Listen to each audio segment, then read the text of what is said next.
Right, hello.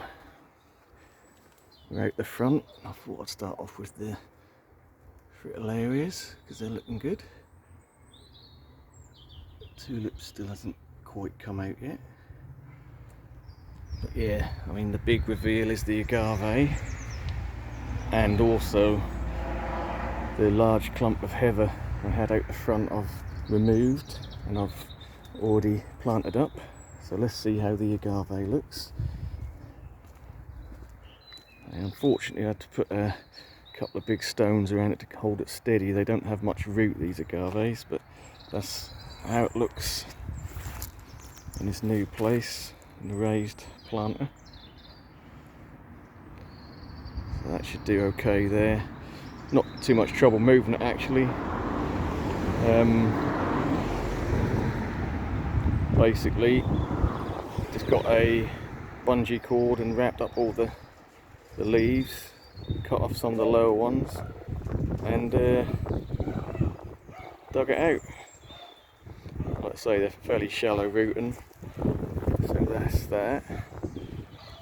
While we're out here, we'll look at the Agave tenuata, which has been in the summer house all winter, and now we're past the frost point. That is out, so hopefully we're past the frost point. I can always bring that back in. It's only in a pot, so I can just slot that out if I need to. Same as the tricolour agave there, not really hardy, so that's just in a pot slotted in, so I can quite easily pull them out. Obviously the soil level in here's dipped quite a lot since I planted this up in spring last year, so I'll be topping that up and redressing with gravel. Yeah, the Agave tenuata, no problem overwintering that in the summer house. Minimum of 4 degrees in there, kept it bone dry, absolutely fine, looking good. In fact, we've even got two pups coming out, if you can see, one there and one down there. Right, so that is the agave moved, not too much trouble like I said. And if you've watched any of my front garden tours, you know I used to have a big old clump of heather across this patch here. There's a good 3.5 to 4 metre slot there which had just been overtaken by the heather. So what we've done is pulled that out. We've done a triple with some cordylines. So we've got the cordyline can, we've got a superstar, and we've got the salsa. So 3 different colour agaves, 3 different colour cordylines there. And this Camrops humus was already here, so to balance that out I put a Camrops cerifera, the blue form, and we've got a black formium at the back there, and this is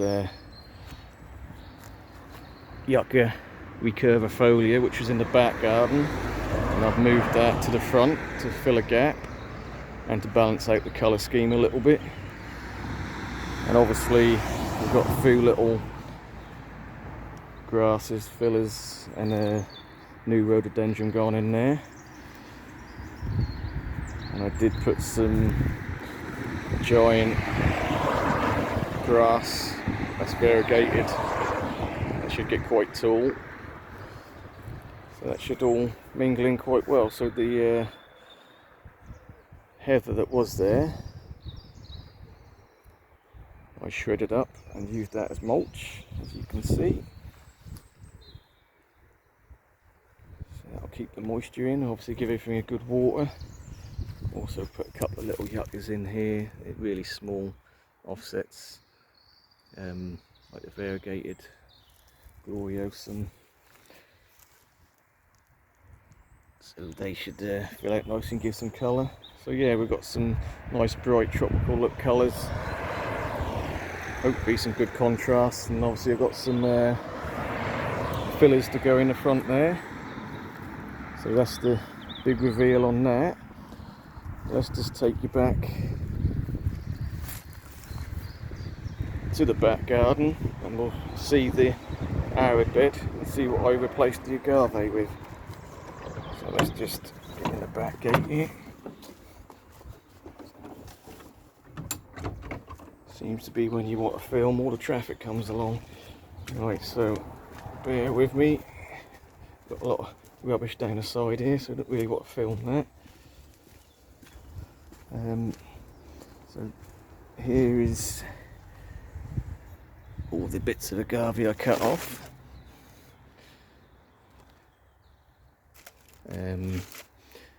Very sharp, but yeah, probably about, I don't know, 6 or 7 bits had to come off there. So this is how the arid bed looks now. Again, excuse all the rubbish, it's all work in progress. So where the agave was, I put in a Yacoides. I don't know if that's going to focus. There you go. You can pause that and read the information on that if you'd like. So that is this. It's got a nice sort of green, but obviously really silvery when it catches the light. And hopefully that won't get too out of control. Apparently it's got some nice flowers on it. It says it flowers in July. Sort of pink and red flowers, I believe. Yeah, so digging out that agave. These are some of the pups lined up here. And here are some more. And there's the biggest one. So that's all coming off that one plant I just moved in the front. I'm going to leave the variegated agave because they're a fair bit slower growing, obviously due to the fact that the variegation to get so much energy from the leaves, photosynthesis wise. And we pulled out that big unruly spreading succulent. So that's opened all that up. I did have a couple of cactus in pots which didn't make it, but they were only cheapy ones anyway, I weren't too fussed. But I'd say, well, really we only had one loss, which is a hole there, which I've got plenty of things to fill that in, but all the other little cacti seems to have made it fine. Got a little barrel type there. Yeah, another sort of barrel type there. That's looking a bit off colour, but I'm sure that'll green up. Another barrel type. Like I say, a lot of these wouldn't be classed as hardy.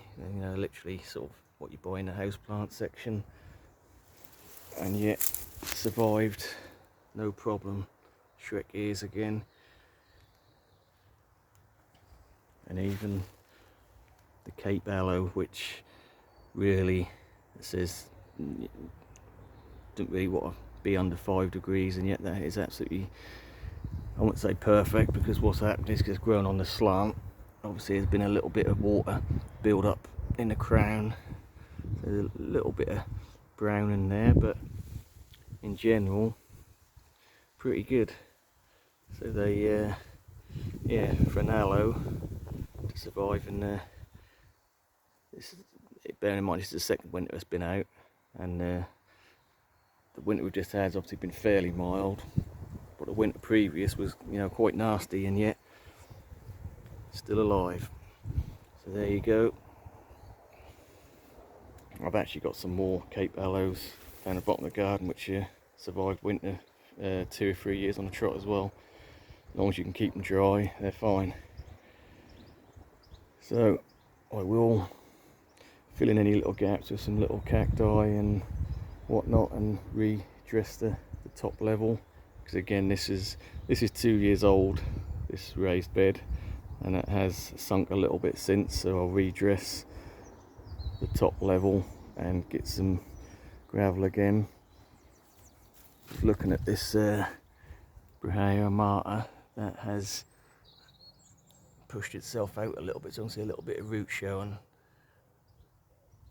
but that's not a big deal, bearing in mind the whole level has dropped a bit anyway, so when we re-top that up, and that'll be mounded up a little bit anyway around that, so they'll be covered up again. Right, that's it for that video. The next one I'm going to do a quick look at the centre bed, so I'll do that separately, and we'll see what's survived winter in there. Thanks for watching.